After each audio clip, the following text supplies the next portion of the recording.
When Lu Jincheng was blinded by a car while saving his beloved, his friends and family gradually abandoned him, only I stayed by his side, devoting 6 years to pulling him out of the abyss, only to overhear on the day I found out I was pregnant, his brother questioning him about secretly marrying Bai Yuiguang while still being with me. Holding a cigarette casually in his hand, Lu Jincheng replied indifferently, Su Wanyue is easy to deceive, as long as you all keep quiet.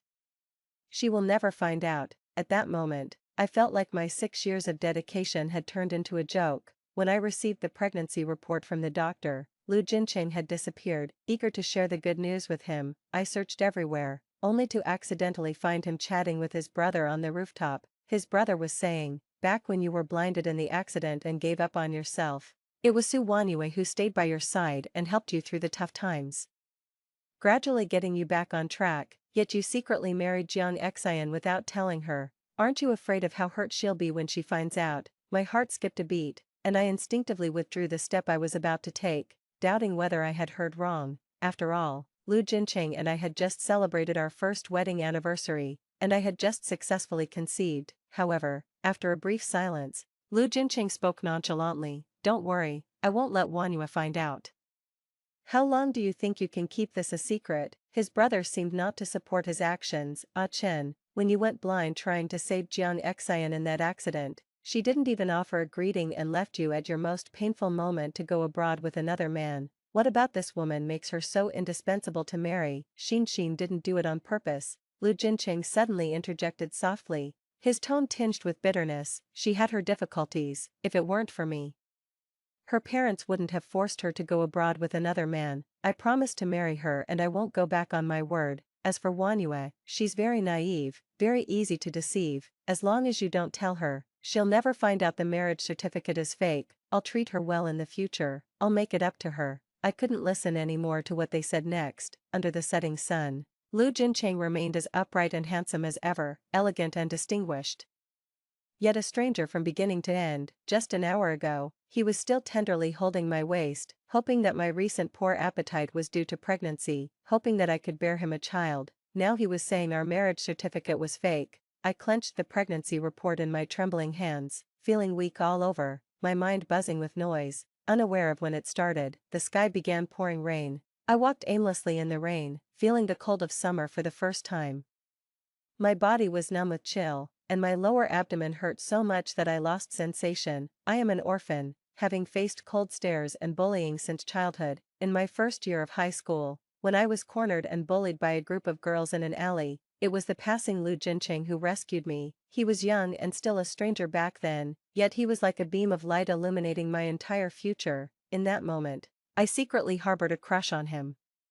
Becoming just another girl among the many who admired him, I was fully aware of the gulf between us, and I also heard about a girl he liked named Jiang Xian. For years, I dared not hope for more, nor did I ever disturb him, until 6 years ago, when I accidentally learned of his accident and heard from friends how he couldn't accept his blindness, locking himself in his room day and night, smoking and drinking, alienating not just friends but also family. Even his own parents had given up on him. When I saw him in the other garden, he was slumped on the damp, cold floor, utterly broken. He threw things at me, cursed me, and tried to drive me away, just as he did with others, but I didn't back down. He had once brought light into my life, and I was determined to return that light to him, to help him escape from that cold, damp place. Perhaps it was my sincerity and resilience that moved him. From his initial strong resistance, he gradually adapted and began to recover. Slowly emerging from his low point, our relationship warmed over days and nights spent together. The day he was wheeled into the surgery room, he was visibly moved and grabbed my hand. Yeah, once my eyes are better, let's get married. Okay. With tears in my eyes, I nodded. Whether your eyes get better or not, we'll get married. The surgery was a success, his eyes regained their sight, and he didn't break his promise. He immediately took me to get our marriage certificate. Aside from being somewhat absent-minded that day, I didn't notice anything unusual. Over the past 6 years, I had been with him through his lowest points, helped him out of difficulties, and accompanied him as he climbed back to the peak of his life. In the end, it was all overshadowed by a mere glance at the past. Returning to the Banshan villa, as I stepped inside, Mrs. Lu sat on the sofa as she often did, her well-maintained face wearing its usual disdain upon seeing me. Before she could speak, I took the initiative. Mrs. Liu, I accept your terms. Mrs. Liu had never looked favorably upon me, nor had she accepted me, an orphan, as a suitable daughter-in-law for the Liu family. Throughout this year, I endured her public and private humiliations, her threats and temptations, all with a smile, because I loved Jinchen Liu. I didn't want to cause any conflict between him and Mrs. Liu. What did you say? You agreed to take 50 million and leave the Liu family. Mrs. Liu looked incredulous. Yes. I agree. 6 years of youth traded for deceit. I saw no reason to stay. Mrs. Liu's furrowed brow relaxed, her relief mixed with scorn. Suyue, at least you have some sense. Since you've made up your mind, I'll transfer the money to your account tomorrow. I hope you can leave Jiangqing within a month. No need for a month. If I expedite the paperwork, 20 days will be enough. After Mrs. Liu left, I went back to my room and took a hot bath. When I emerged, I received a call from Jinchen Liu. He was as gentle as ever. Honey, why did you go back alone? Did you get the medical report? The doctor said it's nothing serious, so I came back first, touching my abdomen, which had been in pain all night. I tried to suppress my sadness. That's good. Jinchen Liu didn't notice anything was off. Honey, there's an urgent matter at the company. I might need to go on a business trip for a few days. Okay, take care. Also, I placed our anniversary gift on the bedside table. Let me know if you like it. Okay, honey, I love you. Rest early. Jinchen Liu. How could he sound so tender and loving when telling lies? I wiped away my tears. Looking at the velvet box on the table, he didn't mention it, and I almost forgot. Today is our first wedding anniversary. Inside the box is a gold bracelet with jade inlay. I remember this bracelet. I had admired it in a brochure of an international jewelry company last month. Unexpectedly, Liu Jincheng bought it. Less than 10 minutes after hanging up the phone, someone tagged me on social media. And when I opened it, it was a post from Jiang Xian visible only to me. Today is a special day. We got married. Photo 1, a blurred marriage certificate showing only the surnames. Photo 2, two hands wearing wedding rings tightly held together. Photo 3, a gold bracelet with jade inlay just like mine, marked as wedding gift. Turns out, Liu Jincheng didn't just buy one of these bracelets. Turns out today is their wedding day. Numbly, I liked the post, took a screenshot, and logged out of WeChat. The second day Liu Jincheng was on a business trip, I turned on my phone. Found myself tagged in social media again. This time it was just one photo, a distinguished man standing at the kitchen island carefully making breakfast, his familiar upright figure. Caption, my husband, tired from working all night, still got up early to make me breakfast. I'm so lucky. I never knew Liu Jincheng could cook, yet in all these years, he never even boiled noodles for me. Turns out there's a difference between true love and feigned love. I followed the routine, liked the post, took a screenshot, and logged out of WeChat. Then I left the house, went to the hospital I had booked in advance for an abortion. The doctor asked me 3 times if I really wanted to terminate the pregnancy. Lying on the cold operating table, I touched the fake marriage certificate in my pocket, closed my eyes, letting tears run down my cheeks. I didn't want to give up this child, but I couldn't let my life rot away because of it. In the hands of a scoundrel, I nodded decisively. As the embryo turned into a pool of blood and drained from my body, my heart was completely empty. The third day Liu Jincheng was on a business trip. Jiang Xian's social media showed the two on a beach vacation, their figures hand in hand strolling under the sunset, the romance nearly spilling out of the screen. Meanwhile, I, dragging my weakened body after the abortion, hurriedly processed my paperwork to go abroad. The fourth day Liu Jincheng was on a business trip.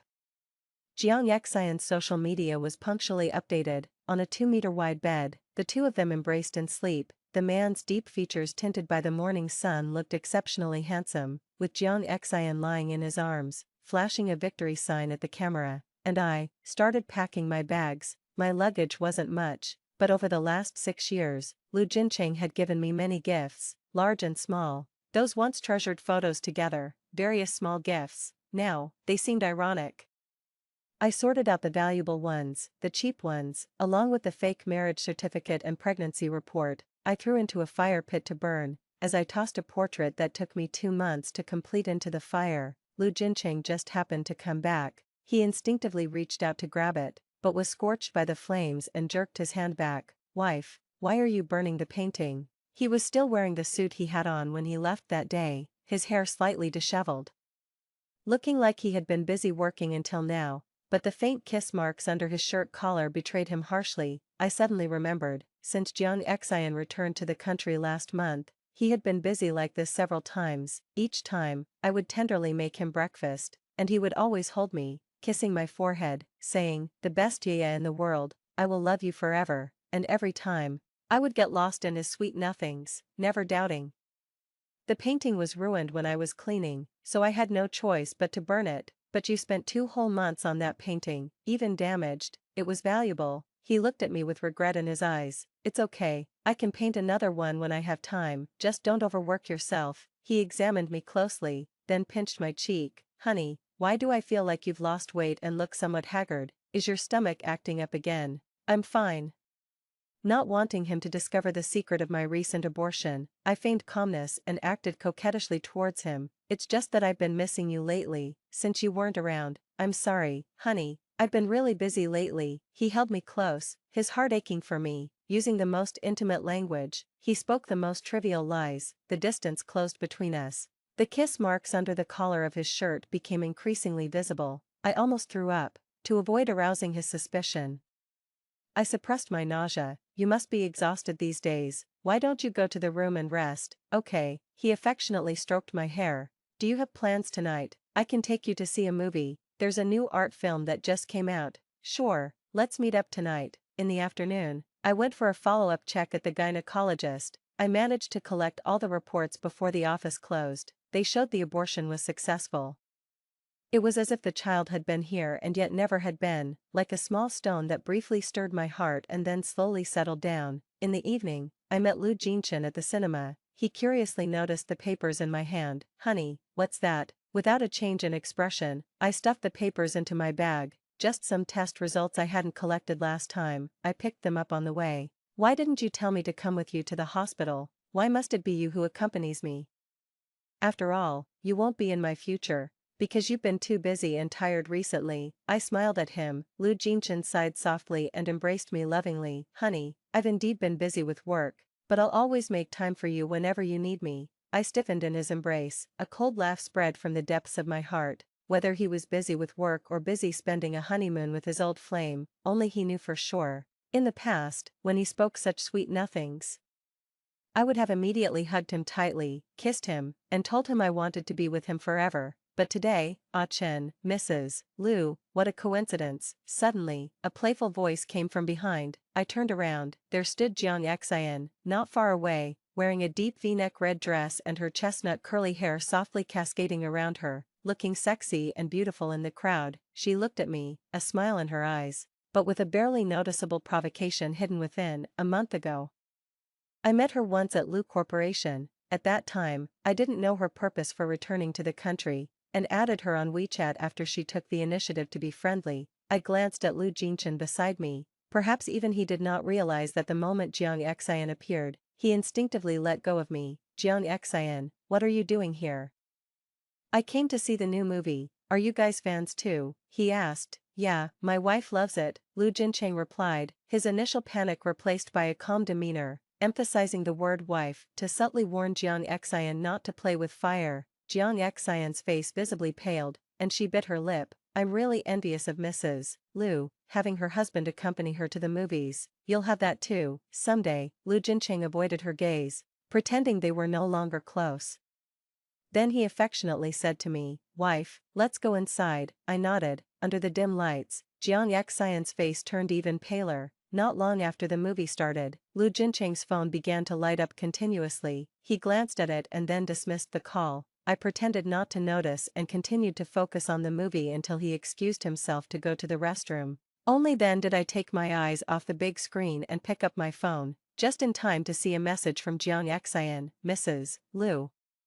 What's so good about a movie? Why not come to the restroom, and I'll show you something explosive. I went as she suggested, arriving at the restroom at the end of the mall. A deep warning voice echoed from a stall. How many times have I told you not to show up in front of Su Wanyue? Why not? She's just a home wrecker, a mistress, while I am your rightful wife. Jeong Exian protested. Shut up, Wanyue is not a mistress.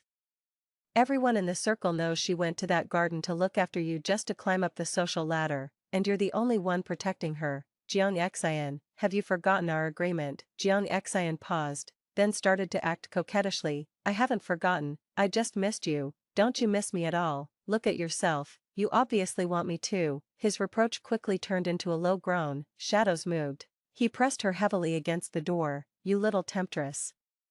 You're going to be the death of me. You were the one who said Suwanue is easy to deceive. Anyway, you can't be so reckless next time, and don't dress so provocatively. Got it? Ah, honey, be gentle. Amidst the moans, Jeong Eksion's red dress fell to the floor, like a blooming blood-red rose. I tightened my grip on my phone, struggling not to break down. Back in the car, I sent Lu Jincheng a message saying I had to go home early. I sat in the car, calming myself for a long time before starting the engine. Just as I drove off, a figure suddenly darted in front of the car and crashed into the front. I was startled and quickly got out to check, when I heard a familiar gasp nearby. Shin. It was Lu Jincheng. He forcefully pushed me aside. I staggered, hitting my forehead hard against the car. It hurt, but he didn't spare me a second glance. Instead, he quickly picked up Jeong Eksion from the ground. Shin, how are you?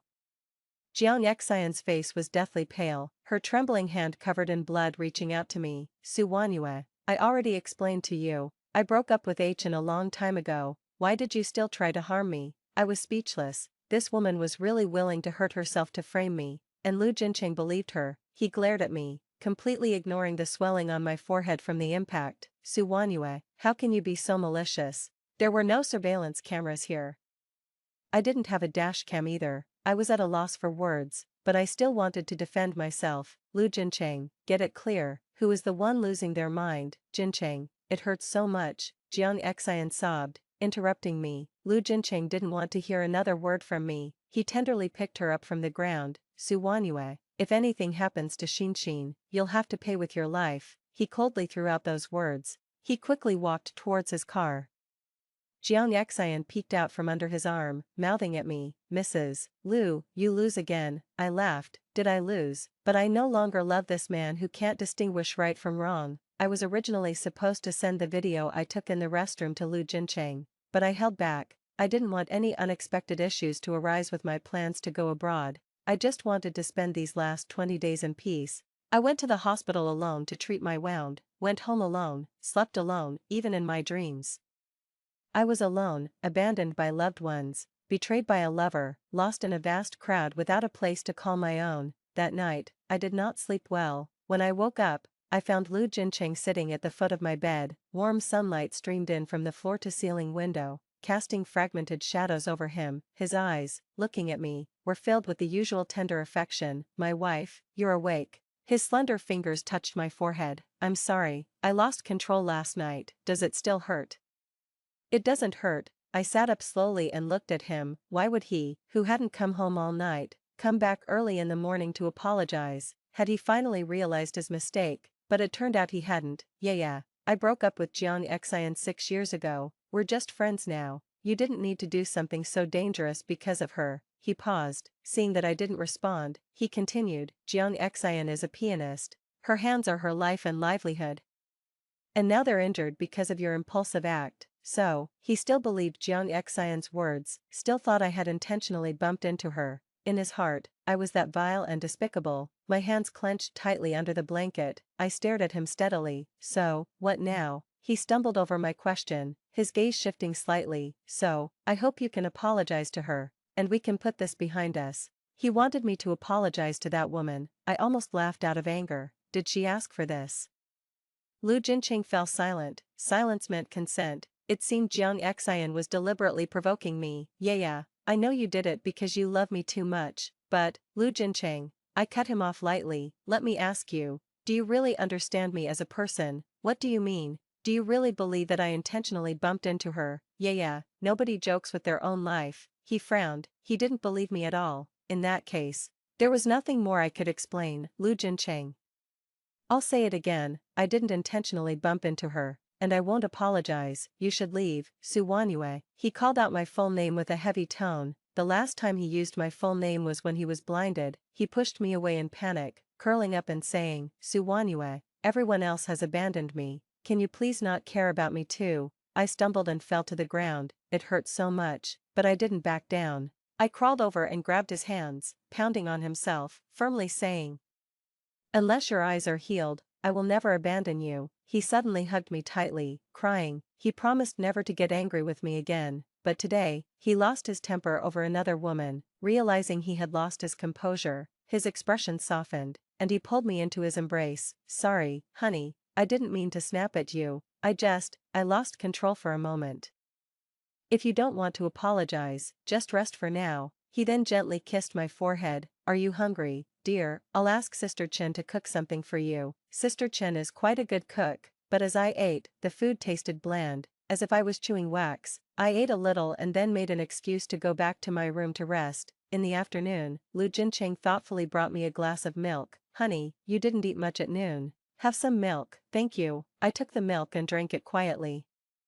Lu Jincheng watched me finish drinking, looking like he had something to say but hesitated. I took the initiative to ask him, is there something you want to talk about? Are you free tonight? Join me at a friend's birthday party. Lu Jincheng has many friends, but most of them don't like me. They look down on me and even mock me behind my back, saying I'm a toad lusting after a swan. I thought that was why Lu Jincheng was hesitant to tell me, but wanting to go abroad smoothly, I agreed. It wasn't until I entered the banquet hall that I realized the friend he mentioned was Jiang Xian. She sat in the center of the sofa, wearing the same sexy red slip dress and her hair in glamorous waves. Her arm was wrapped in thick gauze, which didn't seem to affect her poised elegance. A friend saw me enter, deliberately raising their voice. They said sarcastically, my friend here, her skin is as thick as a city wall, knowing he doesn't love her but still shamelessly trying to marry him. And guess what? What then? She succeeded in climbing up the ladder. Who knows how long she can show off. Enough, don't gossip behind others' backs. Jiang Xian elegantly took a sip of her juice. When she put down her glass, she accidentally saw me. Her face turned pale, and she stared at me in horror. Ah Chen, why did you bring her here? I'm scared. Lu Jincheng glanced at me. He took my hand. Xin, don't be scared. Yaya came here specifically to apologize to you. I nearly choked. Lu Jincheng was really pushing the limits, tricking me here to apologize to his old flame. Ah Chen, take her away, she's going to kill me. Jiang Xian acted as if she was terrified. I watched her performance coldly, curious to see what new antics she would pull. Lu Jincheng saw that I remained silent. He whispered in my ear, honey, just apologize to her. Okay, if you do, I can agree to anything you want. Lu Jincheng, I told you I won't apologize. Yeah, please listen. Sorry, I can't comply. I turned around to leave. Lu Jincheng grabbed my wrist, still keeping his voice low. Yeah, my mother called me again today, urging me to reclaim the land occupied by the orphanage soon. Should I listen to her? I paused mid-step. The orphanage was where I grew up. Last year, the Lu Corporation flagged the entire area, and the orphanage faced eviction. A few days ago, I had transferred 50 million I received from Mrs. Lu to the matron to lease a new place. But the new site needed time to be renovated. I hadn't expected that Lu Jincheng would threaten me with this, just to make me apologize to his beloved. The man before me had become a stranger. Even before this, he had been very kind to me and had taken great care of the orphanage. Lu Jincheng, must I really apologize? I asked, holding back tears. A flicker of reluctance passed through his eyes, but he gently touched the top of my head. Mimi, it's just an apology. Fine, I'll do it.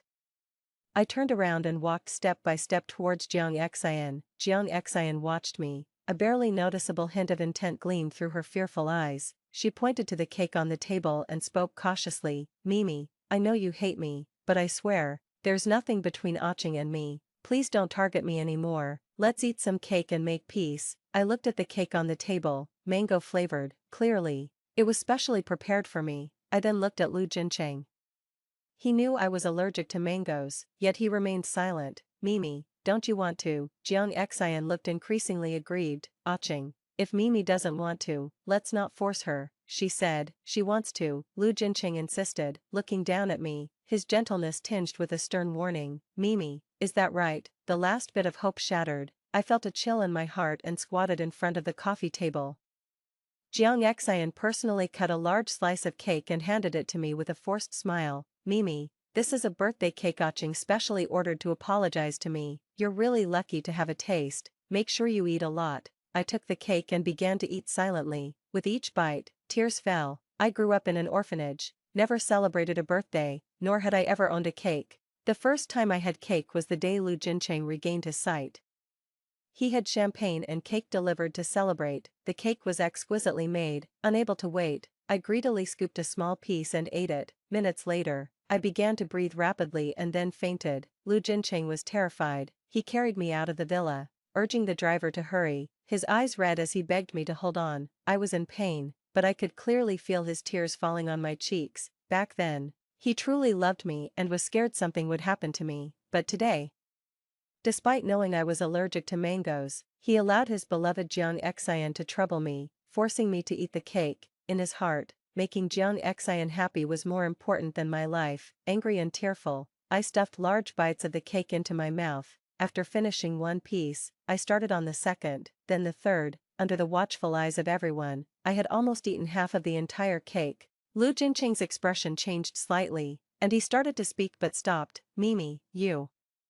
Lu Jincheng, I deliberately crashed the car into your Miss Jiang. I was wrong, and I apologized to her. Is this sincere enough? Xinxin didn't ask you to keep eating. If I don't keep eating, will your Xinxin let me go? Can the orphanage be saved? I laughed as tears flowed down. Lu Jincheng, I finished the other half. Please don't threaten me with the orphanage anymore. Okay. Lu Jincheng was at a loss for words. I tightened my grip on the spoon and continued to eat voraciously. Enough. Lu Jincheng could no longer bear it and knocked the spoon from my hand. Su Wanyue, if you want to apologize, do it properly, don't pull these stunts. He was very strong. I fell to the ground. It didn't hurt, but my breathing became rapid, and a familiar feeling of suffocation surged towards me. I supported myself on the coffee table, trying to stand up from the ground. Seeing my discomfort, Lu Jincheng's expression tightened, and he reached out to help me. Wanyue, how are you? But Jiang Xian got to me first, holding my arm with a face full of apology. Wanyue, what's wrong with you? If you don't want to apologize, don't force yourself. Why do you have to scare me like this? She finished crying and then lifted her tear-stained face to Lu Jincheng. Jincheng, what's wrong with Wanyue? Is she really unwell or just pretending? I'm scared by her actions. Her fingers, wrapped around my arm, pinched into my flesh deliberately. I struggled to shake her off, but she deliberately sat down hard on the floor, hitting the table leg with her bandaged hand. Ah, she cradled her hand, her face painfully contorted. Wanyue, why did you push me? My hand, Xinxin, Lu Jincheng's hand, initially extended toward me, ultimately turned towards her. He pulled her into his embrace. Jiang Xian looked up at him with tears in her eyes. My injury, it seems to have split open. Jincheng, will my hand be ruined? No, I'll take you to the hospital right now. Lu Jincheng picked her up from the floor and walked towards the exit. As he passed by me, his steps faltered slightly, and he glanced down at me gasping on the ground. His gaze was doubtful, hesitant, but he did not look back at me again and walked away with long strides. The room fell silent. Only the sound of my heavy breathing remained. As I shivered and reached out for my phone to seek help, the crowd started to buzz. Cold discussions filled the air. Lu Jincheng has left. Who is she performing for now? She's been acting for so many years, must be a habit by now. Honestly, I'm quite envious of her. If only I had known, I would have gone to the Lu family estate to play a submissive role. Maybe I'd be Mrs. Lu by now. Forget it. Only girls from humble backgrounds can endure such a demeaning life. I really want to see how low she can stoop. My consciousness began to blur. The last thing I heard was women's malicious mockery. I finally believed, a marriage not favored by others is unlikely to be happy. I had that dream again, the dream where I was abandoned by everyone, only this time, I wasn't panicking nor aimlessly looking for a place to belong. My heart grew cold, and I no longer thought about relying on others. No one's life has to be lived with someone else. Half asleep and half awake, I faintly heard Lu Jincheng's voice, cold yet anxious. What exactly is wrong with Wanyue? Why hasn't she woken up yet? President Lu, rest assured, Mrs. Lu has basically come back from the brink. She'll wake up soon. Don't lie to me. You have my word. The doctor spoke in a pleasing tone. After he left, Lu Jincheng gently took my hand in his, moving my fingers across his stubbled chin. Yeah, please wake up soon. Don't scare me. His voice was tender, as if I were the only love of his life, irreplaceable. If it weren't for Jiang Xian, I might have been deceived again. I slowly opened my eyes. He was overjoyed, gripping my hand even tighter, but his joy soon turned to regret. My wife, you're finally awake. I'm sorry, I didn't mean to force you to apologize to Jiang Xian. I was just afraid that if you didn't, she might sue you. I didn't realize your mango allergy was so severe. I shouldn't have let you eat that cake. I gave a bitter smile. He wasn't unaware. It's just that Jiang Xian's moods mattered to him more than my life. The truth was in my heart. I couldn't be bothered to argue with him or listen to his insincere excuses. Amid his endless apologies, I calmly said, "Husband, I would also like a birthday party. Is that okay?" Lu Jincheng was taken aback, quickly nodding his head. "Of course, my wife, you can have as big a birthday party as you want. I don't need it to be big, but I want it to be at the other manor." "Why do you want it at the other manor?" He kissed my fingers. "My wife, we could choose a better location, like a private vineyard or a private island, but I just want it at the other manor." I met his concerned gaze. "Husband, the other manor is where our love blossomed and bore fruit. It holds extraordinary significance for me." Lu Jincheng fell silent. His eyes cast downward, hiding a trace of guilt. After a moment, he looked up. "All right, then let's have it at the other manor." "Thank you." Since the other manor was where our relationship was confirmed, it should naturally be the place where we part. Let it be a formal farewell. The other manor isn't big and its location isn't great, which is why it became the place where the Lu family discarded Lu Jincheng, deemed useless. Yet this place with no apparent advantages caught Jiang Xian's eye. "Nothing has changed here. It's full of memories. Everywhere reminding me of how Lu Jincheng and I grew together and loved each other." However, the wedding photo of Lu Jincheng and me on the bedroom wall had been replaced at some point with a campus oil painting. The two figures stretched by the setting sun in the painting were clearly Lu Jincheng and Jiang Xian. Seeing me watching the painting expressionlessly, Lu Jincheng looked somewhat guilty. "My wife. I was planning to move the wedding photo back to our bedroom to hang and just decorate here with the painting." I quietly nodded, and as I turned around, I saw a torn black stocking messily thrown on the big bed in the center of the bedroom. The stocking looked familiar. It was the same one Jiang Xian wore in the risque photo she sent me the day before yesterday. It seems the other manor has been tainted. My last sanctuary was gone with Lu Jincheng's change of heart. Suddenly, I felt nauseous but couldn't vomit. Lu Jincheng seemed to notice the black stocking too. His expression hardened. He turned me around, saying, "Wife, our guests have almost all arrived. Let's go downstairs." I didn't want to stay a second longer. Together, we headed for the bedroom door. Downstairs, the party had already started. As the glasses were exchanged in a lively toast, I immediately spotted Jiang Xian at the center of the crowd. She wasn't wearing her usual red dress, but her presence was as radiant as ever. Perhaps it was because she was Lu Jincheng's first love. Or perhaps because everyone but me knew that she was truly Mrs. Lu. Wherever she went, she was the center of attention, like the moon surrounded by stars. Lu Jinchen, watching the crowd's light-hearted banter, unconsciously tightened his arm around my waist and leaned in to whisper in my ear, "Wife, Jiang Xian feels quite guilty about the cake incident, so she made it a point to attend your birthday party today." His voice was low, yet loud enough for Jiang Xian to overhear. Jiang Xian shook her wine glass at me. "Mrs. Lu, I'm really sorry about the cake." Her apology lacked sincerity and seemed more like a provocation. Under the watchful eyes of the crowd, I returned her gesture with a cool smile. "It's all right." It seemed Lu Jinchen preferred to keep me away from Jiang Xian. After making some polite conversation with friends, he thoughtfully escorted me to a temporarily arranged resting room, claiming he was worried I'd get tired, and said he would call me when it was time to blow out the birthday candles. I had already lost interest in the celebration and planned to leave through the back door. Unexpectedly, I overheard Lu Jinchen's angry voice near the pool. "What exactly do you want? Do you enjoy making my life difficult?" I turned to look and saw Lu Jinchen pinning Jiang Xian against a wall, his hand tightly clasped around her neck, his face as cold as ice. Yet Jiang Xian was not afraid. She gently lifted his lip with her slender fingers, her smile teasing. "Lu Jinchen, what era do you think this is? Keeping both a wife and a mistress?" "What do you mean?" he growled. "What I mean is, you can't hide the truth forever. Sooner or later, Su Wanyue will find out her marriage certificate is fake, so you purposely came to the villa and left those traces intentionally. I love you too much." His handsome face darkened. "Jiang Xian, if you want to play it this way, then we, Chen." Jiang Xian placed her finger on his lips, her expression softening. "I know Su Wanyue has helped you and you want to repay her, but this isn't the way to do it. You're just hurting her. If you really want to make it up to her, give her some money and let her leave Jiang City." I believe she'll understand that a forced melon isn't sweet and will agree to leave. Lu Jinshan's expression turned icy. I won't let Wanyua leave me. I'm warning you. Today is Wanyua's birthday, and I won't allow you to cause trouble or hurt her. He gritted his teeth, pushed her away, and turned back to the house. Under the swaying shadows of the trees, Jiang Xian suddenly laughed.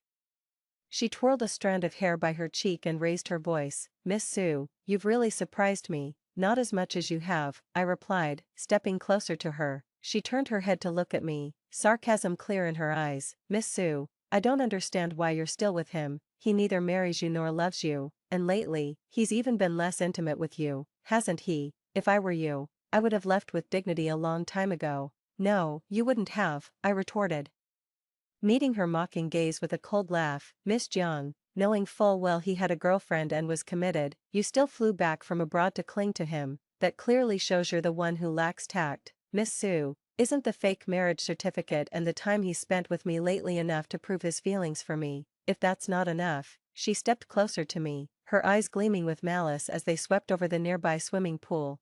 How about we make a big bet?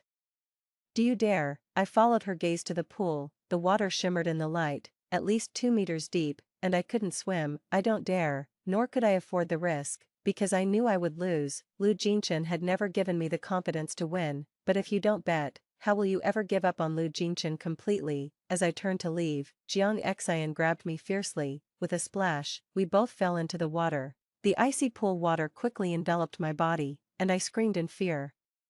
Help! Jiang Xian flailed in the water about 2 meters away from me, also crying for help. I felt water entering my throat, breathing became difficult, and my body uncontrollably sank further down. A crowd gathered at the edge. I saw Lu Jinshan push through the crowd, taking off his jacket as he dove into the pool. Though I had long stopped loving him, in this dire despite my predicament, I couldn't help but hope for his help, just this once, to pull me out of the water. But my hope drowned along with my heart when he swam without hesitation towards Jiang Xian, wrapping his strong arms around her and urgently pulling her to the poolside. Meanwhile, I was embarrassingly fished out of the water with a large net, lying cold and coughing water on the shore. On the other side, Lu Jinshan urgently asked Jiang Xian, who was soaked, Xin, are you all right? Jiang Xian weakly opened her eyes and gave him a frail smile. Aiken, did you forget? I can swim. After saying that, she looked over at me with a slight lift of her brows, her eyes clearly gloating. See, I win again, I always win. Yes, she won again, even knowing she could swim. Lu Jinshan chose to save her first. The surroundings fell eerily silent, and I could even see the pity in everyone's eyes. Miss Su, are you alright? Do you need an ambulance? Someone finally asked. It was this question that made Lu Jinshan remember that I, his wife, was also there. He frowned slightly and walked towards me, asking, Uma, what are you playing at? His tone was clearly accusatory, suspecting that I had pushed someone on purpose. Aiken, the water is so cold, I can't breathe. Jiang Xian clung to his clothes, her face red and gasping for air. As usual, Lu Jinshan left me to carry her towards the car. As he passed by me, he gave me a deep look and instructed the staff nearby, quickly take Mrs. Lu back to change her clothes. Wait. I called out to his retreating back. After a moment, I slowly got up from the wet ground. Jiang Xian, held in Lu Jinshan's arms, looked at me with a provocative smile. I raised my hand and slapped her hard across the face. She clutched her face in shock, staring at me as everyone else froze. Before they could react, I kicked her into the pool with a splash. Lu Jinshan and she fell into the water together. Help! Jiang Xian flailed and screamed in the water. Lu Jinshan, holding her, surfaced, wiping the water from his face, his expression dark and frightening. Su Wanyu, are you insane? I stepped closer, looking down at him and said clearly, Lu Jinshan, see clearly, this is what causing trouble really looks like. Without giving him a chance to speak, I turned and walked towards the gate of the villa, my body dripping wet. Behind me, I could faintly hear the guests discussing, all shaming me, but I didn't care, not anymore. I didn't want to take another look at this cold and indifferent place. I returned directly to the bridal suite, took a hot shower, changed into clean clothes, wiped away all traces related to me in the bridal room, and placed the prepared document bag on the bedside table. I walked out without looking back. The sunshine outside was just right, warming me like I was being reborn. I sent a message to Mrs. Lu, telling her I had left according to plan, and it seemed she was quite pleased. She couldn't wait to make the call. Suwanue, you better never come back. I won't be coming back. There are no relatives or friends here for me. I see no reason to return. The only thing I can't let go of is the orphanage. I calmly added, Mrs. Liu, please tell Lu Jincheng that if he has any conscience left, he should stop using the orphanage as leverage. Don't worry, he won't have that opportunity anymore. I couldn't grasp the meaning behind her words, but it didn't matter. After hanging up the phone, I turned off my mobile and removed the SIM card, throwing it into a nearby trash can. From now on, Lu Jincheng will no longer be a part of my world. For the first time, Lu Jincheng found Jiang Xian sobbing annoying. It was also the first time he didn't feel sympathy for her tears. Instead, his mind was haunted by the image of Su Wanyue. Soaking wet, turning away with eyes full of scorn and determination, this unfamiliar Su Wanyue frightened him a bit, and naturally, his heart was in turmoil. He picked up his phone and walked towards the hospital room door. Jiang Xian quickly grabbed him, her eyes tearful. Chen, don't go. I'm scared. What are you scared of? Lu Jincheng looked down at her. I'm scared. If Su Wanyue doesn't kill me the first or second time, there might be a third. Is Su Wanyue that kind of person? Lu Jincheng seemed to be questioning himself more than her. He wasn't so sure anymore. Jiang Xian felt a chill in her heart, but still, she put on a terrified face. Chen, what do you mean? Don't you believe what I said? I just find it hard to believe that Su Wanyue would hurt people. In his mind, Su Wanyue was kind enough to shield the orphanage children from hardships despite her mango allergy, kind enough not to even step on an ant in the yard, yet recently, she's been frequently harming Jiang Xian, attacking her violently. It didn't make sense. Xin, I hope you are also kind, he said sternly and then walked out of the hospital room to the hallway to call Su Wanyue. The first call didn't go through. He tried again, still no answer. So, he switched to sending a message. Wanyue, are you alright? Just as the message was sent, a red exclamation mark appeared in the chat. His heart felt seared. He immediately sent another message. Wanyue, have you taken a warm bath to warm up your body? I asked Sister Chen to make you some ginger soup to prevent a cold. Exclamation marks, all red. Lu Jincheng felt a bad premonition rising. He thought for a moment and then called Sister Chen. Since Su Wanyue didn't like having strangers at home, Sister Chen was just a part-time helper who rarely came. She knew nothing about Su Wanyue's whereabouts. Just as Lu Jincheng was about to head home to look for her, a female doctor in a white coat approached him, greeting him respectfully. Mr. Liu, are you here for Mrs. Liu's prenatal checkup? What prenatal checkup? Lu Jincheng thought he had heard wrong. The doctor smiled warmly. That day after finding out about the pregnancy, I asked Mrs. Liu to come back for a checkup in a week. I was about to call her since she hadn't shown up. Lu Jincheng felt as if his brain had exploded. His whole being was stunned. Wanyue was pregnant, but why hadn't she told him? And she had just fallen into the water. Thinking of her crawling by the poolside, shivering from the cold, Lu Jincheng regretted his actions deeply as he slapped himself in frustration. He quickly walked towards the elevator, frantically redialing Su Wanyue's phone over and over again. The sunset was warm, but as Lu Jincheng stepped into the bridal chamber, an involuntary shiver ran down his spine. The sprawling villa felt empty without the joyful greeting from Wanyue. Without the scent of a home-cooked meal wafting through the air, the entire house was chillingly cold, weakening him to his core. A growing sense of dread filled his heart. As he strode upstairs, he called out loudly, Wanyue, Wanyue, are you home? The only response was the echoing silence of the rooms. Entering the bedroom, he noticed half of the belongings were gone, the couple's photos on the bedside table, the little ornaments he had given to Su Wanyue, and the skincare products on the vanity, all were missing. He rushed into the walk-in closet only to find that aside from his clothes, none of Su Wanyue's garments remained. It was clear, she had left. He slumped onto the sofa in defeat, his gaze drawn to the envelope on the coffee table. Eagerly, he opened the folder, and a thick stack of colored printouts fell out. There were screenshots of Jiang Xian's recent social media updates, provoking messages she sent to Su Wanyue on WeChat, and the truth about his car accident from years ago. Only now did Lu Jincheng realize that his accident had been orchestrated by Jiang Xian's former lover. After Jiang Xian had gotten together with him, she wanted to break up with her ex-boyfriend, who, in a fit of rage, drove into them. He had gone blind trying to save Jiang Xian, who then coldly left him for her boyfriend and moved abroad as soon as she learned of his blindness. Though they married overseas, their life was far from happy. Once she heard about his vision restoration, she immediately reached out to him, and on that very day, he and Su Wanyue were supposed to register their marriage. Distracted, he committed the greatest mistake of his life by secretly obtaining a fake marriage certificate. He had fallen into Jiang Xian's trap from the very start. Wanyue had known all along that the marriage certificate was fake. Holding the folder tightly, his entire body trembled as he saw the abortion paperwork at the bottom.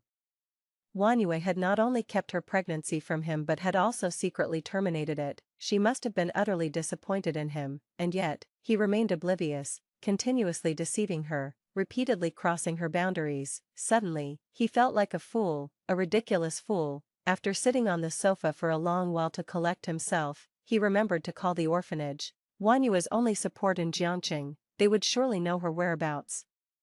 The orphanage director didn't hide the truth. She told him directly that Wanyue had left Jiangqing and would never return. He couldn't believe it. He refused to accept it because Wanyue had often spoken highly of how well the orphanage director and the children treated her, and how much she loved everyone there. How could she bear to leave them behind? The director sighed. Mr. Liu, Wanyue loves us, and we love her too. That's why we support all her decisions, including her initial challenging choice to marry you. Director, could you please tell me where Wanyue has gone? I'm sorry, Mr. Liu, she didn't say, and we don't know. Realizing that the director was about to hang up, Lu Jincheng became desperate. It's impossible, Wanyue loves you so much, she couldn't have left without telling you her whereabouts. Please tell me, I have something I need to say to her.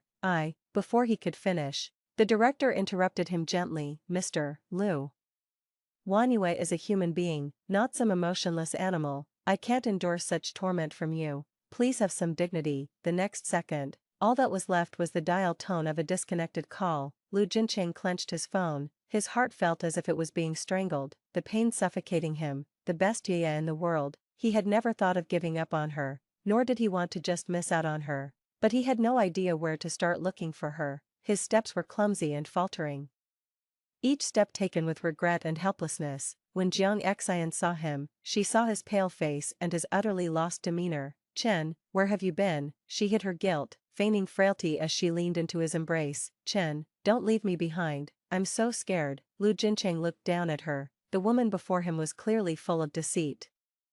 Why couldn't he see through her? Could it be that his eyes were blind, and his heart as well? Jiang Xian, unnerved by the coldness in his eyes, began to speak more cautiously. Chen, what's wrong? Lu Jincheng handed her the document folder he was holding. Jiang Xian hesitated before taking it. As she saw the contents of the documents, her face abruptly changed and she shook her head in denial. This isn't my account, nor did I send these messages. Chen, what are all these about? Ex-boyfriends?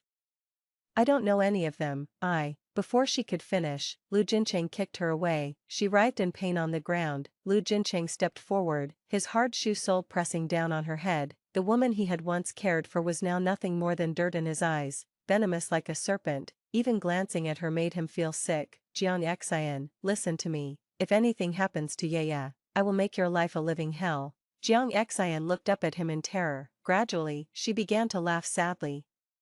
Unretainable, she had known from the start that she could never keep this man. Sympathy gained through lies is not love, nor can it ever last. She had always understood. My plane landed at the international airport in country Y. My dear friend Luo Wei was already waiting for me at the exit. She hugged me and spun me around, incredulous. 20 days ago, when I called her to say I decided to come to country Y to hold an art exhibition with her, she was ecstatic. During those 20 days, she worried every day that I might change my mind. She asked me daily if I was really coming. Now seeing me in person, she was finally at ease. Leaving the airport, she immediately took me to her studio. Although I hadn't been working these years, at Luo Wei's persistent invitation, I occasionally painted some works that were sold at her studio. The money went to an orphanage. Half a year ago, Luo Wei suggested holding an art exhibition and asked me to create a signature piece. After much thought, I painted a large work with Lu Jincheng as the background and love as the theme. When Luo Wei received the painting, she laughed meaningfully. It has the sweetness of love, almost cloyingly so. Now standing in front of this painting again, both Luo Wei and I felt a bit awkward. Luo Wei looked at the painting, then at me,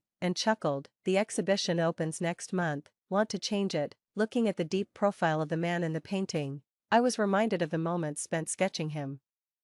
It was indeed sweet, cloyingly so, but in reality, he had already reconnected with Jiang Xian and even presented me with a fake marriage certificate. The so-called sweetness was just my own wishful thinking. Let's burn it, I said calmly. I will have a new piece ready within a month. Lu Wei, aware of all my history with Lu Jincheng, didn't make it difficult for me. Instead, she nodded in agreement.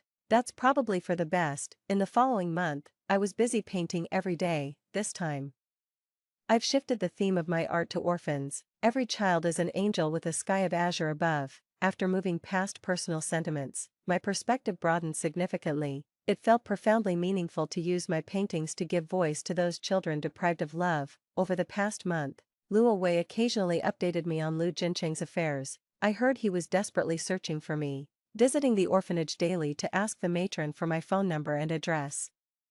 When she refused to give them to him, he knelt outside the orphanage gates, undeterred by wind or rain. Eventually, with no other choice, the matron had to call his family to forcibly take him home. Unable to obtain my information from the matron, Lu Jincheng resorted to spending a fortune on media campaigns online, calling out to me, hoping I would give him a chance to make amends. I saw the videos, they were passionate and touching, but they no longer moved me since my love for him had faded.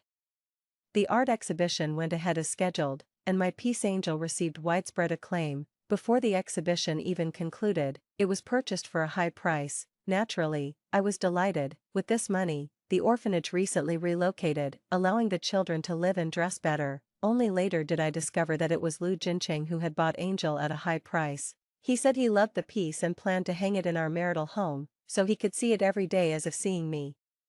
He earnestly pleaded for me to return to his side and enjoy my artworks together. I refused. Had the contract not been already signed, I wouldn't have sold Angel to him at all. Breakups should look like breakups. A month later, Angel successfully made its way back to Jiangqing across the seas, but Lu Jincheng could no longer see it. Reportedly, in an attempt to force Jiang Xian to divorce, he humiliated her and then struck her down the stairs, causing her to break both legs. Jiang Xian, not one to be trifled with, decisively took him to court. Given the Lu family's influence in Jiangqing, it would have been easy to protect him, but Mrs. Lu, like in the past, did not hesitate to abandon her stepson, leaving him to his fate. That's when I understood what Mrs. Lu meant when she last told me, "He won't have this chance again." Mrs. Lu had never really liked her stepson, Lu Jincheng, as she had her own biological son to support.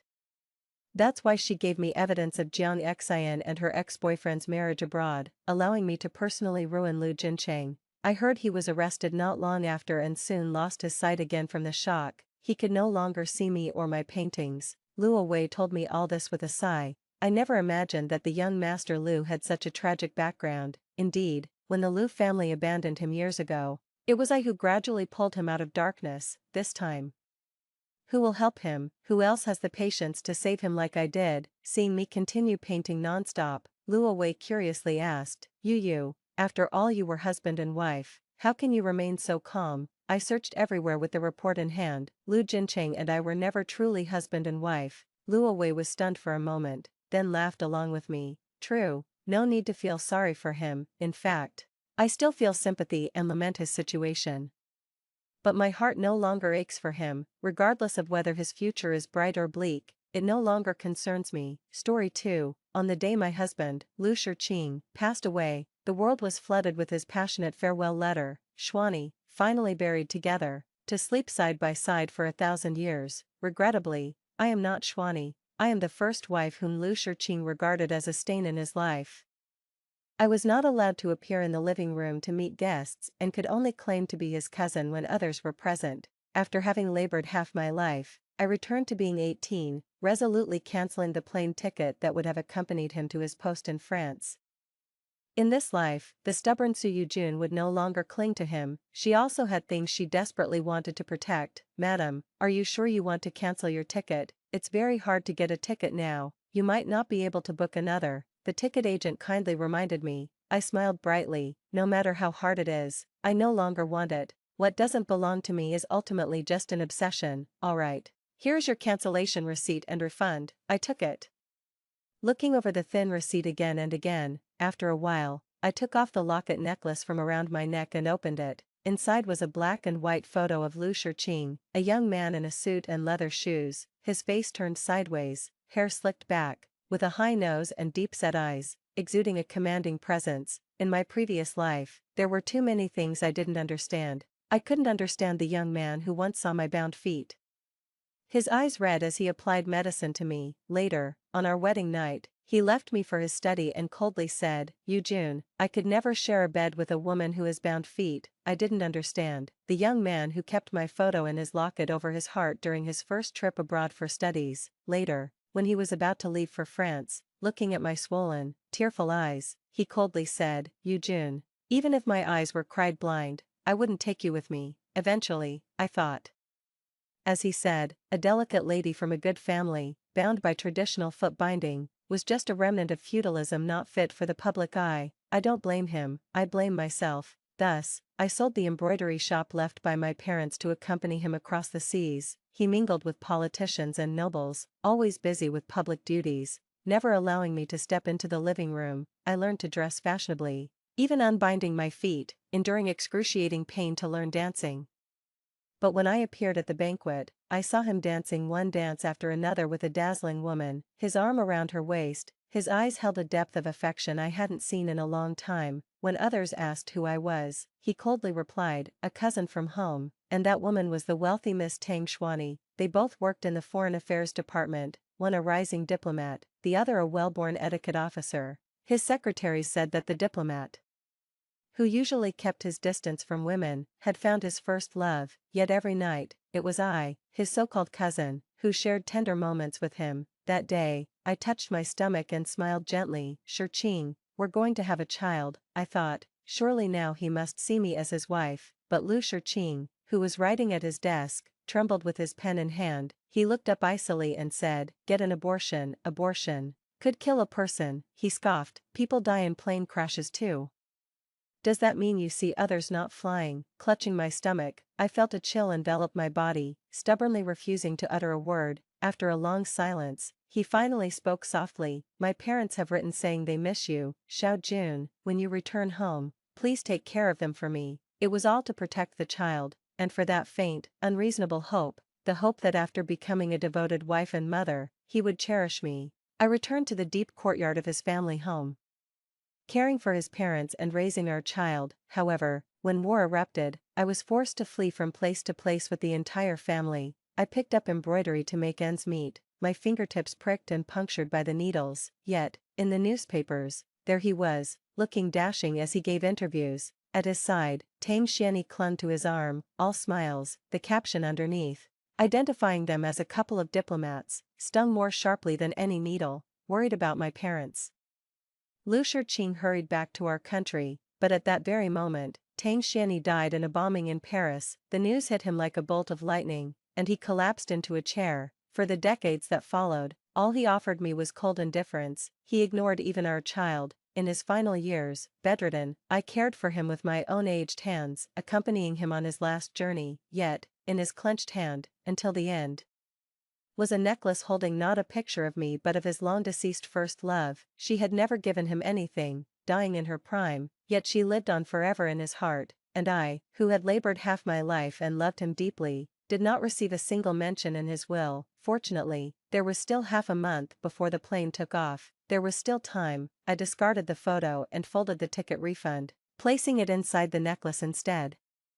Back at the mansion where Lu Shiqing and I had lived together, I told the old butler that the embroidery shop was not for sale and instructed him to prepare a set of embroidery frames. A fire 7 years ago had taken my parents and brought our 300-year-old Su family embroidery shop to its knees. In a previous life, a famous actor from Shanghai had requested a costume for Farewell My Concubine and had sought the best craftsmanship from various shops. I had wanted to try but gave up because I went abroad with Lu Shiqing. Now, securing the favor of a renowned actor was crucial for the revival of the long-silent embroidery shop. A car horn sounded outside. Looking up, I saw Lu Shiqing walking in. He was dressed in a shirt and a cashmere vest, his trousers neatly covering his long legs. His features were handsome, and a faint smile played on his lips. Tang Xiani, in a delicate lace dress, clung to his arm. "Shiqing, I haven't had enough of the dance at the party. would you dance some more with me?" she asked sweetly, her fair face flushed with the glow of alcohol. Taking his hand, she twirled into his embrace. They stepped inside, laughing, but stopped abruptly upon seeing me. I was stunned. In my previous life, I had shut myself away, spending days learning French, so I hadn't known that they were already so close. I put down my needlework, stood up, and decided to leave. Tang Xuanyi blocked my way with an outstretched hand. "Shiqing, who is this?" Lu Shiqing's face was stern, his prominent nose casting a harsh shadow. "She's my cousin." Rather than waiting for him to speak, I decided to introduce myself. A flash of surprise crossed Lu Shiqing's face before he responded softly, Yet Tang Xuanyi was relentless, tugging at my sleeve and covering her mouth with a giggle. She said, "Shiqing, is this the cousin you're taking to France? Aren't you afraid she might end up as an exhibit in the Louvre, dressed in a traditional embroidered cheongsam?" She regarded me as an old relic. I brushed her hand away. She pointed at the hem of my dress as if she had seen a street rat, exclaiming in shock, "My God, does your family still practice footbinding? Isn't that foul?" Lu Shiqing, arm around her shoulders, walked on, his tone indifferent. "Don't touch her. You'll dirty your hands." I paused in my steps. They thought they could mock me freely in French, assuming I wouldn't understand, but would their condescending gestures not hurt me, even if I hadn't learned French in my past life? Later that night, Lu Shiqing came to my room, with a bunch of lilies in hand. He naturally placed them in the vase on the table. Seeing me sitting by the embroidery frame, threading a silver needle and ignoring him, he settled himself down and said coldly, "Su Yujun, I'm giving you these flowers, glad that you understand your place. You pushed me to the edge with your threats until I agreed to take you to France. Don't expect anything beyond that." I didn't even look up. "Are you done? If so, please leave." Suddenly, he grabbed my wrist. Lu Shiqing looked down at the needle in my fingers, his brows furrowed. "The embroidery studio is going to be sold. Why continue embroidering? It'd be better to learn some French phrases, even as a cousin. Don't embarrass me." His strong perfume tickled my nose. I replied lightly, "Understood." I was unusually compliant, no longer as tearful as before. Lu Shiqing's expression softened. "Tomorrow, we'll go to Anha Mall to buy some clothes and jewelry. I'll pay for everything. You can't possibly go to France looking so rustic and vulgar, can you?" I looked at the pleated skirt embroidered with blue and white designs, meticulously stitched by my mother. So elegant and exquisite, but such is human nature. When he doesn't love you, even if you are dressed in a bridal gown, it is still terribly wrong. I responded indifferently and waited for Lu Shiqing to leave. I opened the necklace at my chest, looking at the date on the return ticket. Only 14 days left, just endure a bit longer. I didn't want to cause any trouble before the flight. My uncle and aunt would surely object, perhaps even causing another argument with Lu Shiqing, if that were to prevent him from going abroad. It would be even more troublesome. A few days later, after designing a phoenix pattern, I hurried out to buy fabric. Unexpectedly, I ran into Lu Shiqing and his group in the bustling market. Among a group of youths dressed in Western fashion, Lu Shiqing stood out with his tall stature. "Lu family's little sister, we're going to take a commemorative photo. Join us." Tang Xuanyi stepped forward and took my hand. "She doesn't like these modern fancies, leave her out." Lu Shiqing had a restrained smile on his face, but his eyes were slightly dark and fixed on me. I knew he didn't want me there. Just like before, he didn't allow me to be seen in the hall when guests arrived. Tang Xuanyi smiled sweetly and still pulled me along with her. I really didn't understand why it was necessary to drag me along for a group photo with colleagues from the Ministry of Foreign Affairs. It wasn't until Tang Xuanyi whispered in my ear with a laugh, a parasite clinging to Shiqing's household, refusing to divorce and insisting on following him to France. "You lack self-awareness, let me find some for you." I turned my head to look at her radiant smile, momentarily at a loss for words. In the photo studio, Tang Xuanyi pulled Lu Shiqing to take a photo together, against a bright red backdrop, one in a dark black suit, the other in a shoulder-bearing black dress. They were inexplicably well-matched. The onlookers teased, "Anyone would think you two were taking wedding photos, one diplomat and one protocol officer. You two really uphold the image of our foreign ministry." The photographer also cheerfully directed, "Sir, move a bit closer to the lady." "Yes, a little closer." I stood there, somewhat dazed. So it was in this moment that the photo Lu Shiqing kept inside the locket on his necklace was taken. It turned out he had already shifted his affections to someone else so early. Lu Shiqing, with his affable look, scanned the crowd. Don't joke around, Xuanyi might feel embarrassed. After speaking, he subtly tucked a stray lock of hair behind Tang Xuanyi's ear. Tang Xuanyi turned her head to ask me, her smile sweet, little sister. Do you think I and your brother match well? Lu Shiqing squinted his eyes, a silent warning. I inexplicably recalled the wedding night, how the girl was full of joy, thinking she had finally found her match. Yet amid all the festivity, she spent a cold, lonely night alone.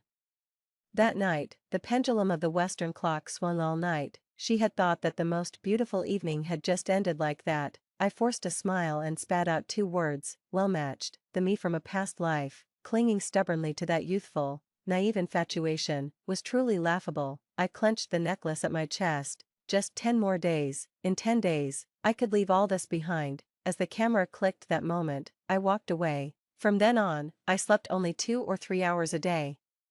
Working tirelessly in front of the embroidery screen, my fingertips dancing swiftly, even when my fingers were pricked by the needle, I did not stop. Only one night, I took a break to watch Yanxing's play. I was a fan of the theater and had spent a lot of money through my butler to secure a front row seat. The leading lady on stage was enchanting and graceful, with a stunning singing voice. In the end, she dramatically took her own life on stage, her exotic, seductive eyes closed before me.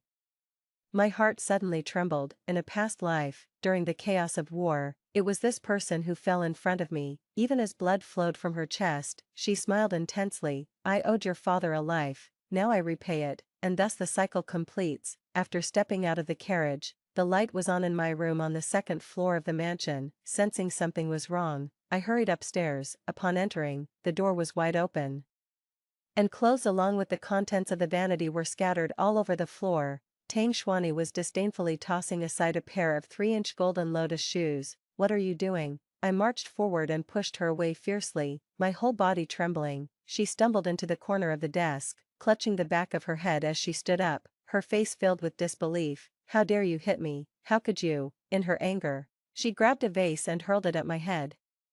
Lu Shiqing appeared at the doorway. Xuanyi, what's going on? With eyes red, Tang Xuanyi complained, look, I picked out so many clothes and jewelry for your sister and even helped tidy up her mess, and she pushed me. Only then did I notice the pile of shopping bags in the corner. Lu Shiqing coldly addressed me, Su Yujun, you were the one insistent on going to France. You can't dress yourself properly. Xuanyi kindly chose for you, and you turn around and bully her.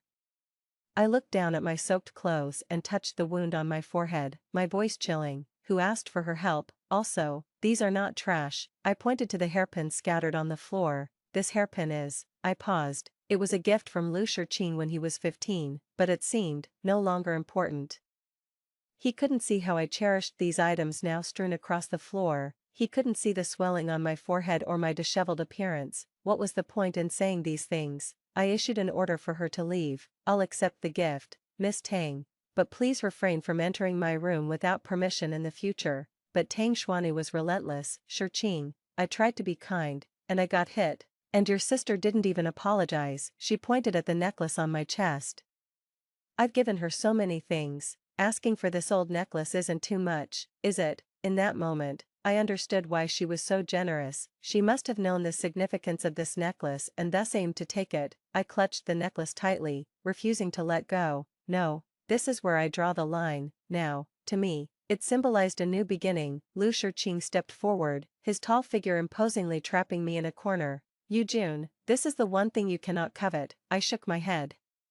This has nothing to do with you, he scoffed, then handed over. Just as he reached out for it, I whispered, Shiqing, what if your parents knew? He paused, a look of disgust flickering across his face. Is it fun for you to always use them as a threat? I breathed a sigh of relief. Once they left, I immediately asked the butler for the keys and locked the door. Fortunately, the embroidery was undamaged, suppressing my shock. I continued to embroider. 5 more days. The day Lu Shiqing leaves would coincide with the day Yanxing selects the embroidery. The night before the 4th day of their departure was the anniversary of my parents' death. That night, I slept uneasily, haunted by nightmares of my past life. Waking up groggy and feverish in the morning, I asked the butler, where has the young master gone? The butler looked troubled. The young master didn't come home last night. I nodded. He usually accompanied me on the anniversary of the death. But it was fine if he didn't. Feeling really dizzy, I went back to bed and fell asleep again. In a daze, I heard someone enter the room.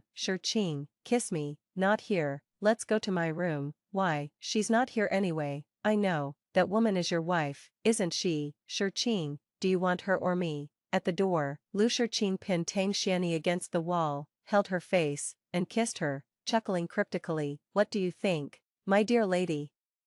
Marrying her was only because her father saved my mother from a fire, otherwise, do you think I would marry someone who can't even recognize all 24 letters of the alphabet? Tang Xianyi clung tighter to his waist, her smooth and delicate shoulders covered in kiss marks, her fingers twirled his tie, her voice sickeningly sweet. Then hurry up, I was so drunk last night, I can hardly remember. Take advantage of her being out at the cemetery, we can have some fun.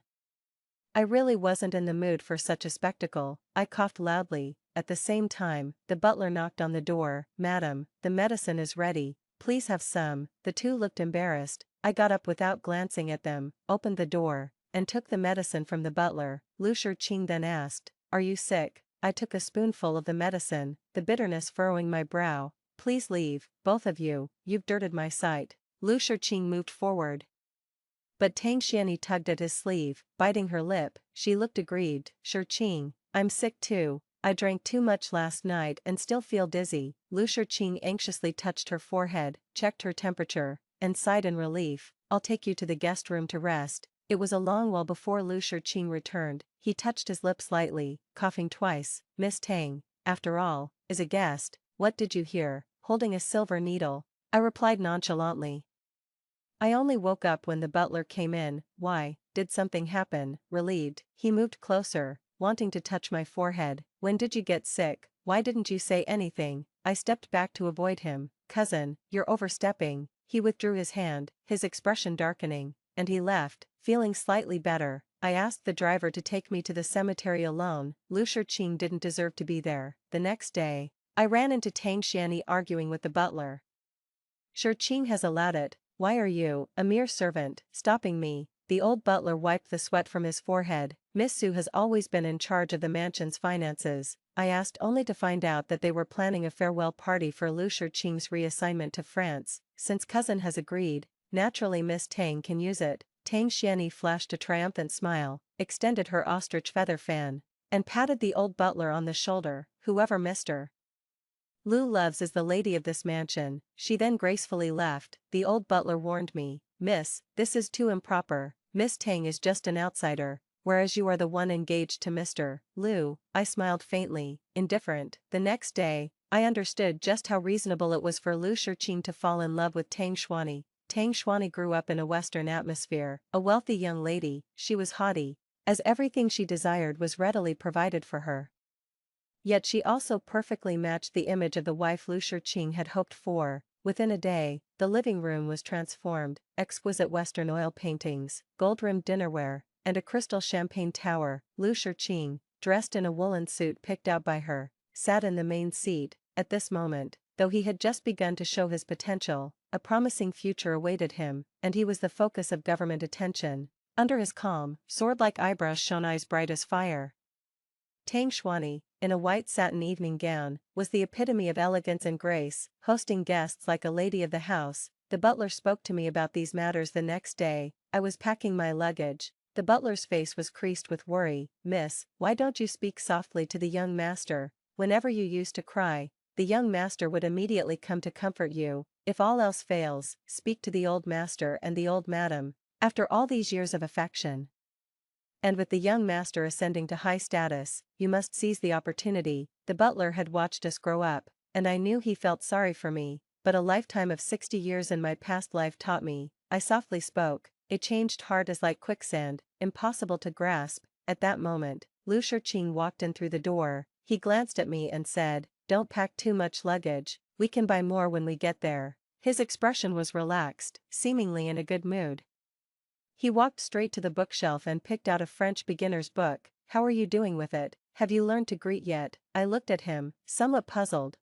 Ching had a natural talent for languages, fluent in several. During his time at the church school, the principal personally praised him as the most outstanding youth since the school's founding.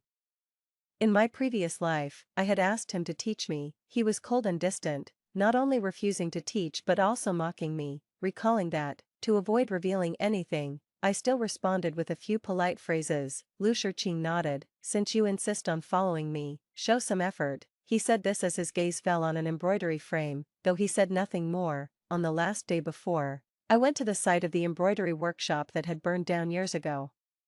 The chill of early spring and the cool drizzle, holding an oil paper umbrella, I quietly watched the overgrown vacant lot. Memories flashed back. One moment, I was 7 years old, hiding under the embroidery frame with Lu Shiqing, secretly eating candy. Another, my mother was pressing me in front of the embroidery frame, warning me not to expect dinner until my embroidery was finished. Then, my father holding me as he felt new fabrics, asking if there was any I liked. The coachman kindly suggested, "Miss, this place is not auspicious, let's leave. It used to be a well-known embroidery workshop, such a pity, a fire killed who knows how many. If we stay too long, we might attract something unclean." I wiped the corner of my eye. Softly, I said in my heart, "Father, Mother, this time I won't leave, I'll stay right here." He turned to the coachman and said, "Let's go." Upon arriving at the mansion, the butler, holding an umbrella, came to greet us. "Young madam," he began, his expression anxious, hesitating as if he had more to say. I lifted the hem of my dress and stepped over the threshold, reminding him, "Butler Lu, you got it wrong again." In that instant, as I looked up, my pupils constricted. On the hall table, the embroidery was cut into shreds. Tang Xuanyi was holding scissors, about to snip through the slender neck of a phoenix. "Stop," I shouted, feeling a rush of blood to my head.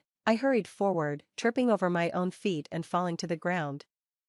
As if she hadn't seen me, Tang Xuanyi cut off the phoenix's head and asked Lu Shiqing, who was sitting on the sofa reading a newspaper, "Shiqing, how about using this to make a handbag?" "I like it." I got up, furiously knocked the scissors from her hand, and clutched the ruined phoenix head to my chest. "Why must you take what belongs to others?" I cried, tears streaming down as I looked at the remnants of the phoenix on the floor. Tang Xuanyi stood up and stepped back, her lips curling.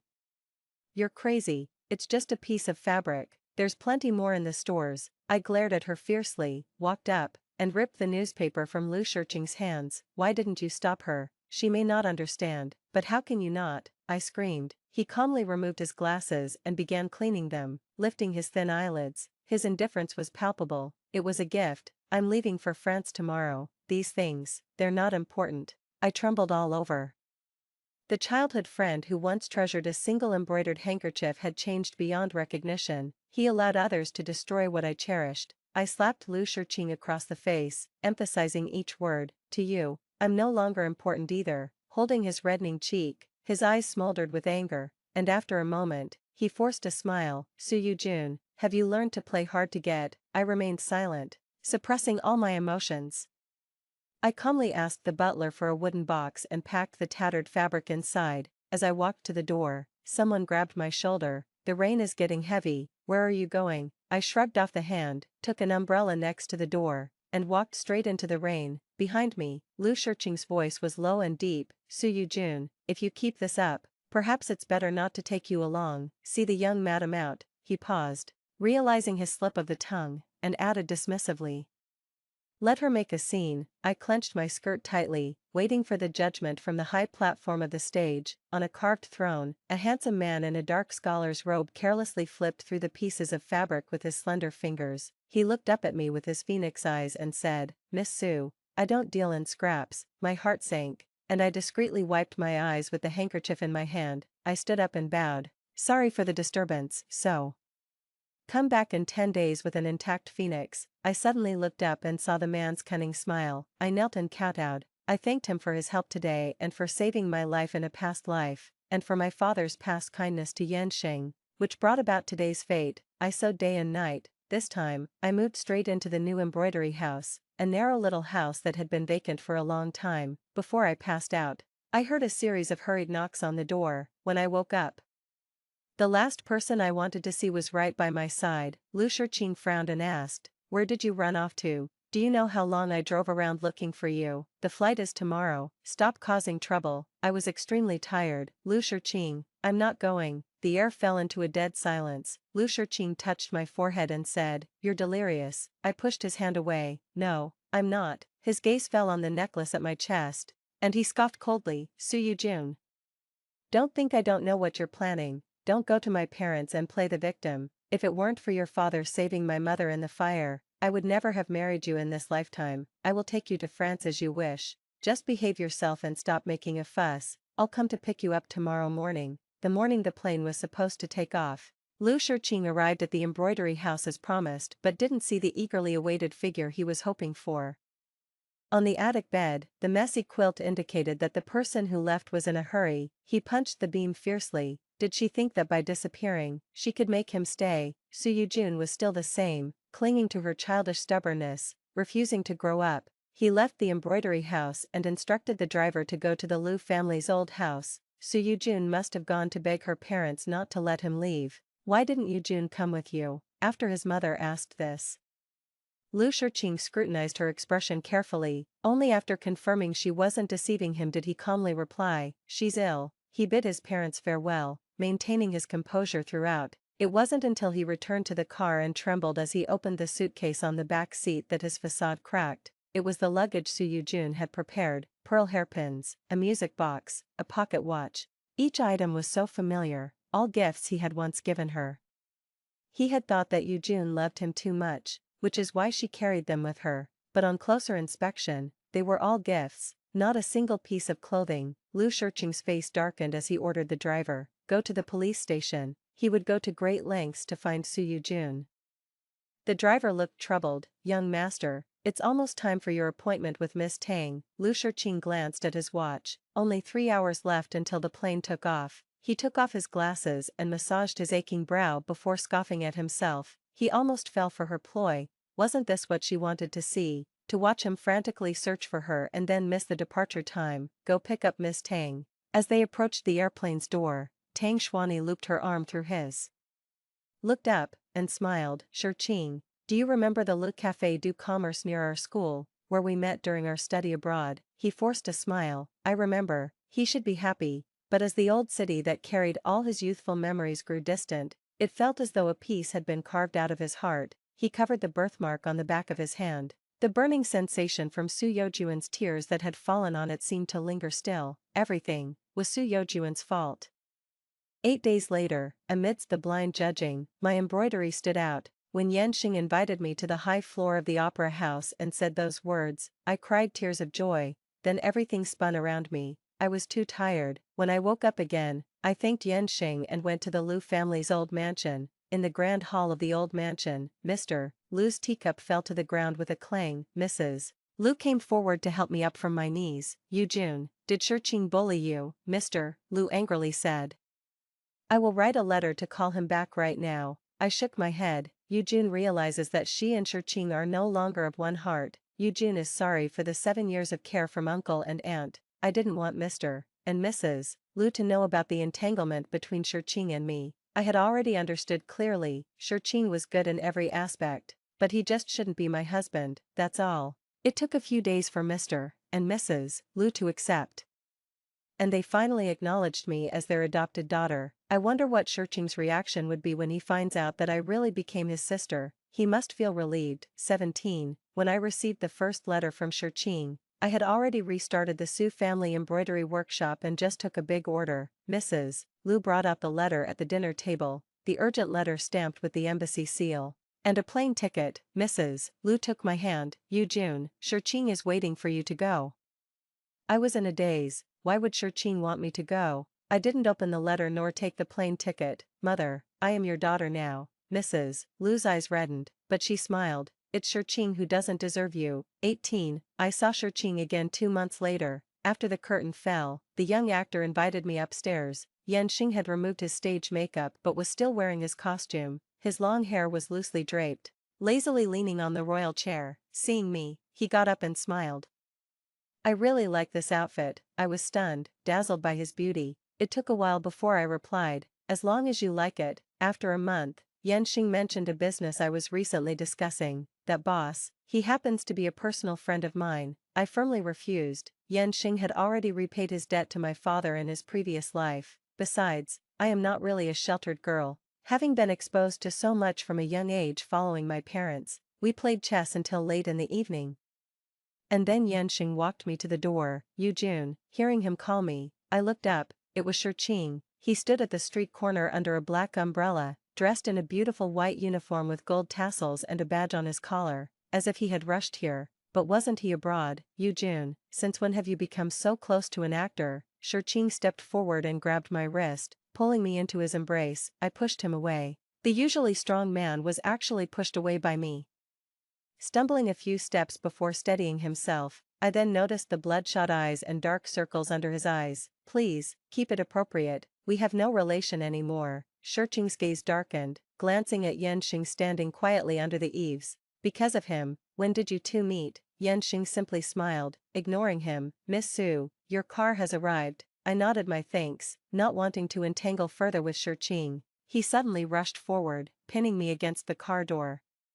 He grabbed the necklace at my chest. With a sinister smile, he asked, does he know that the necklace you wear over your heart holds my picture? I didn't get a chance to reply. Yanxing stepped forward, pulling Lu Shurching off me. Mr. Lu, I've heard your stories. Unfortunately, this isn't one of them. No need to say more. I removed the necklace and tossed it to Lu Shurching. I, reborn, no longer needed it, since it was your gift. Now it should return to its original owner. Lu Shurching hurriedly picked up the necklace, unceremoniously wiping it clean with his white cuff. Opening the locket, he froze for a moment. What's this? A ticket refund? You lied to me. You never planned to go abroad, did you? I sighed. A heavy curtain of rain and fog hung between us. I did think about it once, but now, I truly am free of burdens. Lu Shurching clenched the necklace, his wet hair plastered over bloodshot eyes. From then on, I devoted myself to expanding and strengthening the embroidery workshop. During the war, I sheltered widowed women. I taught them embroidery to support their families. Sue's embroidery workshop grew more renowned. Eventually, our products were even included as state gifts to the British royal family. Over the years, I often read the newspapers, seeing Lu Shurching upright and honorable, earning glory for our country. Each time, I breathed a sigh of relief, fearing that the butterfly effect I caused might have an impact. I thought that I had no further ties with Lu Shurching, until one late night, a call from the presidential office came. His secretary was on the line. Mr. Lu Shurching was in a plane accident, his life hanging by a thread. He keeps uttering your name. Please come quickly. After hanging up, I immediately set out. Government vehicles picked me up at the agreed location. When I arrived, the hospital corridor was already filled with familiar faces from newspapers and business dinners. Lu Shurching, with tubes all over him, his neatly combed hair from the newspapers now in disarray across his forehead. Seeing me, a spark lit up in his dark eyes. Jun, you came after all. I sat by his bedside, silent for a long moment before speaking. Shurching, you need to live. Your parents were just talking about you yesterday. They miss you. Under the blanket. His chest heaved as Lu Shurching asked in a low voice, and you? My gaze passed over him, resting on the heart rate monitor on the other side. Softly, I spoke, Mr. Diplomat, more than anyone, I want you to live. Suddenly, Lu Shurching grasped my hand, his grip strong. I promise you, I will live. Jun, will you come again? Looking into his reddened eyes, I suddenly remembered something and asked, what about Tang Xuani? Lu Shurching's voice turned indifferent, as if speaking of someone insignificant. Why mention her? It seems she died in Paris 3 years ago. In this new life, Tang Xuani's fate remained unchanged. Afterward, I visited Lu Shurching regularly, like clocking in for a job. I learned from others that over these years, Lu Shurching returned to the country once a month amid his busy schedule. What was he doing? Opinions were divided. I recalled the familiar figure I saw outside the embroidery shop, somewhat incredulous. On the day Lu Shurching was discharged from the hospital, he resumed his role as a dashing diplomat. His personal secretary was tying his tie, and he turned his head, animatedly describing the future to me. Jun, how about I take you to England? I've planned our wedding. I want to ask the Earl to send a congratulatory letter. Shurching, I couldn't help but interrupt him. Don't come looking for me anymore. His posture wavered, and his smile turned into a straight line. Why, you clearly care about me, don't you? I sighed. Shurching, I want you to live more than anyone else. I sat down and told a story that spanned 60 years. After much persuasion, he finally believed me, but that was me in a past life. Jun, in this life, I only love you. He reached over the coffee table, grasping my arm, his gaze intense. I pushed his hand away. The one who can't let go is me.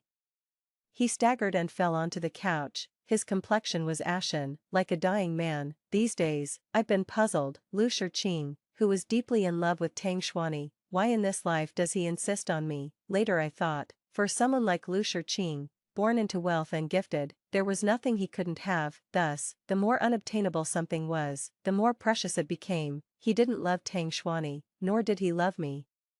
He didn't understand that love is about connecting hearts after obtaining it. Walking out of the closely monitored private hospital, a car was already waiting outside. A man in a blue scholar's robe warmed my icy fingertips in his palm, his eyes filled with indescribable tenderness. Quick, get in the car, I have prepared warm porridge for you. Yan Sheng and I were married for 60 years, in perfect harmony. Even in our old age, we still held hands and walked through the park. Whenever the mood struck, we would sing opera together, the music lingering, two people from an old era, still cherishing these old hobbies. So, when Yanxin got throat cancer, I was devastated. Passing by the same VIP ward, I heard a name that was both strange and familiar. What a pity, sick and without a spouse to accompany him. I heard he never married, no children either. Ah, no matter how glorious in youth, to be lonely and childless in old age is indeed lamentable. Looking at the old man curled up in the hospital bed, frail and skeletal, I felt no stirrings in my heart. Later, news of Lu Shiqing's death reached me. According to gossip, his death was bizarre. A little boy pushed the door open to play, annoyed by his moaning while watching TV. He simply smothered him with a pillow. He suffocated to death. It was said that he kept calling out Yujun until his end, but no one responded. A few days later, a lawyer approached me, handing me two old necklaces. One necklace was empty, and the other contained a photo from my wedding. Mr. Lu had no descendants. He left all his estate to you. I set up a historical and cultural heritage foundation in Lu Shiqing's name. My heart was devoid of any feelings. After all, the light boat had crossed heavy mountains.